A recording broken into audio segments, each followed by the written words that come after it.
अगर आप जानते नहीं कि बिहार में स्पेशल इंटेंसिव रिवीजन पर सुप्रीम कोर्ट ने क्या कहा है, तो चलिए आपको बताते हैं। जो मांग अपोजिशन की थी, उसी तरीके की मांग बिहार में कुछ लोग भी कर रहे थे। उनके लिए सुप्रीम कोर्ट की तरफ से राहत की एक बड़ी खबर है।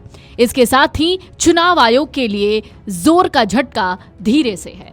बिहार विधानसभा चुनाव से पहले चल रहे वोटर लिस्ट रिवीजन मामले में सुप्रीम कोर्ट ने चुनाव आयोग से आधार कार्ड, वोटर आईडी और राशन कार्ड को भी स्वीकार करने पर विचार करने को कहा है। यानी जिस 11 डॉक्यूमेंट्स का जिक्र चुनाव आयोग ने एसआईआर के लिए किया था, अब उसमें ये 3 डॉक्यूमेंट्स, इनमें से कोई भी डॉक्यूमेंट जोड़ा जाना जरूरी होगा। कोर्ट एसआईआर के समय और तरीके को चुनौती देने वाली कई याचिकाओं पर विचार करने के लिए सहमत हुआ। अब इस मामले की अगली सुनवाई 28 जुलाई को होगी। चुनाव आयोग को अपना जवाब दाखिल करने के लिए 21 जुलाई तक का समय दिया गया है।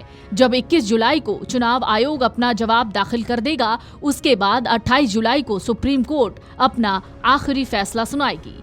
हालांकि अभी तक कोई अंतरिम आदेश पारित नहीं किया गया है।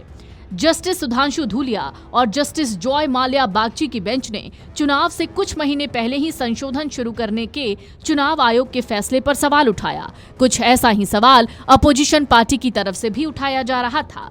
जस्टिस धूलिया ने चुनाव के इतने करीब मतदाता सूची में संशोधन के संभावित निहितार्थों की ओर इशारा करते हुए कहा, अगर आपको बिहार में मतदाता सूची के एसआईआर के तहत नागरिकता की जांच करनी है, तो आपको पहले ही कदम उठाना चाहिए था। अब देर हो गई है। हालांकि कोर्ट ने याचिकाकर्ताओं की इस दलील को खारिज कर दिया कि चुनाव आयोग के पास इस तरह का संशोधन करने का अधिकार नहीं है। बेंच ने कहा, मतदाता सूची में संशोधन करना चुनाव आयोग की संवैधानिक जिम्मेदारी है और इस बात पर जोर दिया कि बिहार में पिछली बार ऐसा साल 2003 में हुआ था। सुनवाई के दौरान चुनाव आयोग ने एसआईआर का बचाव करते हुए कहा कि पात्र मतदाताओं को जोड़कर और अपात्र मतदाताओं को हटाकर मतदाता सूची को सटीक बनाए रखना जरूरी है। आयोग ने दलील दी कि आधार नागरिकता का वैध प्रमाण नहीं है और कहा कि संविधान के अनुच्छेद 326 के मुताबिक केवल भारतीय नागरिक ही मतदान के हकदार हैं।